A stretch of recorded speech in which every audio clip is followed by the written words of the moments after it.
Hey guys, this is Curtis from Just Another Night. I hope everyone's keeping well during this current pandemic, and today we're here to talk about cloud gaming. That's everything from what it is, where it came from, to if it's actually going to be able to work and achieve anything. So,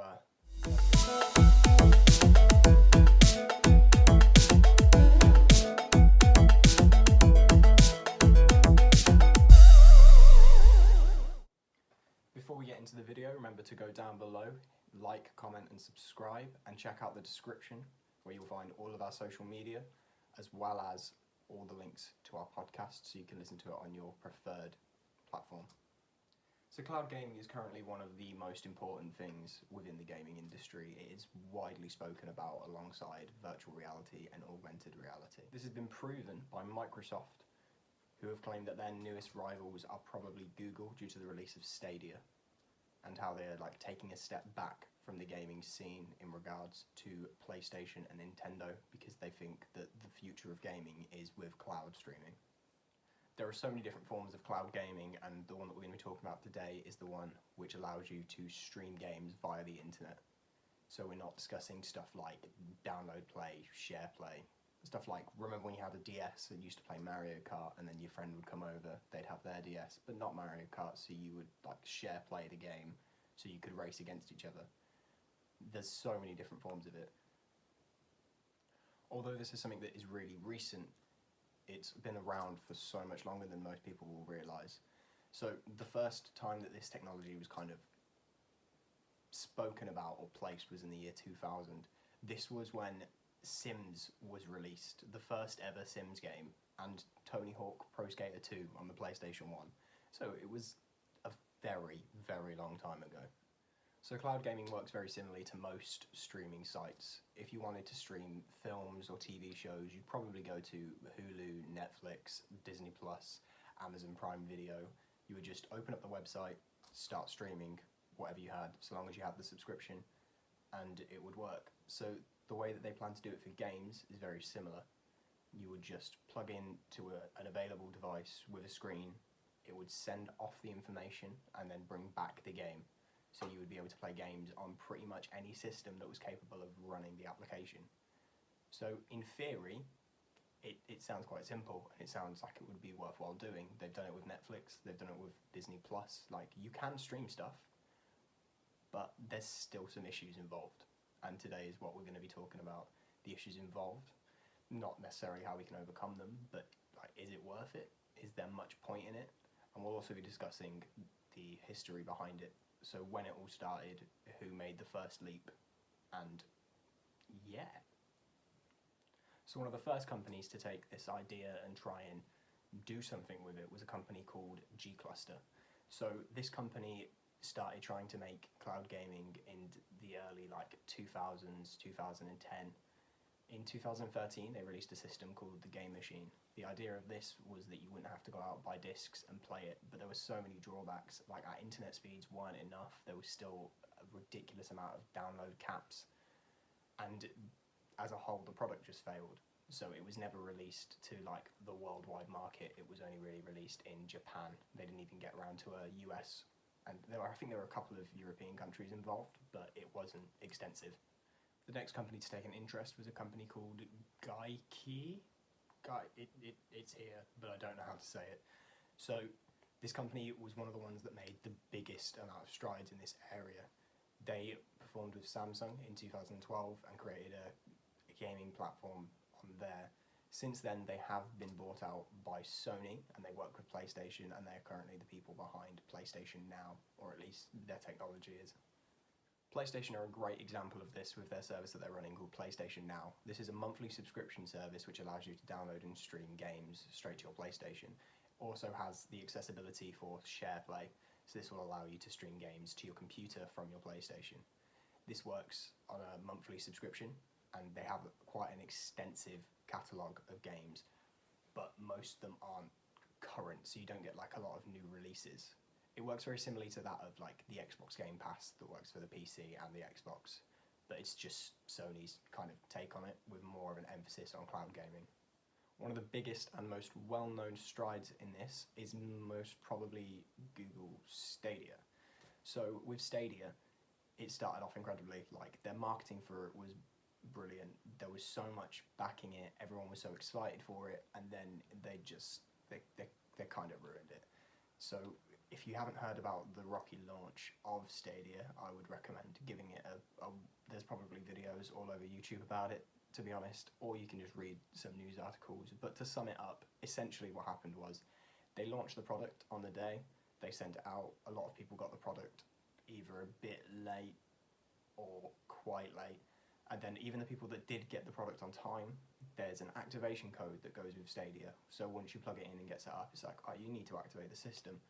But they didn't send out the activation code for up to 3 days after the product had launched. So a lot of people just had this pointless thing that they've been waiting months for, and they wasn't able to use it. So although the premise is really good, it just showed that Google weren't quite sure how to handle what they were trying to do. So another form of game streaming, it comes from GeForce Now. This is a product designed by NVIDIA, who are mainly known for their graphics cards. They're pretty much a must-have in most gaming computers. So GeForce Now works very similarly to Google Stadia. You either get a subscription or you buy the game, and you're able to stream games from their servers onto your console or computer or phone, whatever you plan on using. And the only real difference between the two of them is just the list of games that they have and probably their speeds. But as I haven't tested both, I'm not entirely sure as to who performs better. There is most likely some form of comparisons somewhere on YouTube or on the internet. So if you want to go check that out, I'll see if I can put a link in the description for a video for that. So why is cloud gaming so important? What will possibly help? The main thing that we can take from cloud gaming is you can turn pretty much anything into a gaming computer. If you wanted to go out and buy a gaming computer, it would set you back at least $1,000 if you were trying to buy one that's semi-okay. Even trying to build yourself one, it's quite technical, so unless you know what you're doing, like, I wouldn't recommend it.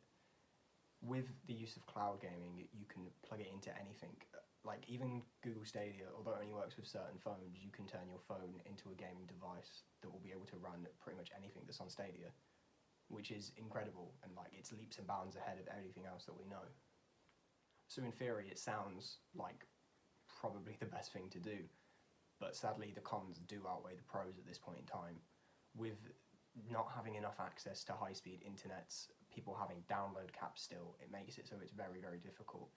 If you're running on a download cap of like, I don't know, 1 terabyte, you'd be able to play games for about 3 days at 1080p before your internet is completely gone for the month. So until we're at a position where we've got high-speed internets so everyone can play at the best possible quality, and we've also got no download cap, there isn't really much point in it. With the way that cloud gaming works, all the games are stored on a server and they're ran through the server. So this means you're playing a game and you're receiving the images towards you onto your appropriate screen. So the issue with this is input lag. If you make a decision to do something, that's got to go all the way back to the server and then come all the way back to you. So unless you've got a data center sat right next door to you with the server in, chances are there's going to be quite a bit of input lag between what you're doing and what's showing up on the screen. This means in single player games it's not as much of an issue, but if you were trying to play something like online multiplayer, say if they put the new COD on, by the time that you've seen someone and shot them, chances are they've already seen you and shot you first. So for online multiplayer, it's probably not the best idea to do, but single player games would work really well in this aspect. So when you buy a game, like you go out, you get a physical disc or you download it, that game is yours. You will own the disc, or you will at least own the coding on your console or your hard drive. So it's yours to play whenever you want. If the internet goes down, you can still play it. If you were trying to stream games, if your internet goes down, you can't play it anymore. Same as if the server ever goes. A lot of the time servers get shut down for maintenance. If you're playing multiple games, you normally just swap to another game while they do the maintenance on that server, and then you'd go back as soon as the server maintenance is over. But if the server that's being taken in for maintenance is the one that is holding all of your games and playing all of them, then that could leave you for like 12 hours while playing a game, which isn't that long, but if you've taken a day to say, oh, well, I want to finish this game, and you now can't play it because the server's down for maintenance, it kind of ruins your plans a little bit. So if you're asking yourself, is cloud gaming actually worth it? The honest answer is, right now, probably not.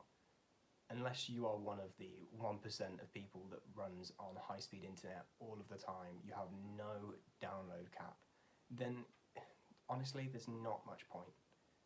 You're more better off if you just go out, buy a console, get a PC, and then buy your games that way and play them through that. I do, however, believe that in 10, 15, maybe 20 years, cloud streaming will be the way that we are distributed games. It will be the future of gaming, and there's not really that much that we can do about it. If you don't like it, you've kind of just got to get on board. But for right now, I'd probably hold fire and try and work out something better that you can do. So that's it for today's video. Let me know what you guys think. Do you believe that cloud gaming is the future? Would you go out and buy a Google Stadia or a GeForce Now? Or do you just not care, which is the most likely response? Remember to like, comment and subscribe, and look out later this week for Toby, who's doing his top 5 movies, I think. I'm not entirely sure. And Idris, who will be reviewing either Eternals or DC's Deceased on Friday. And yeah, good game.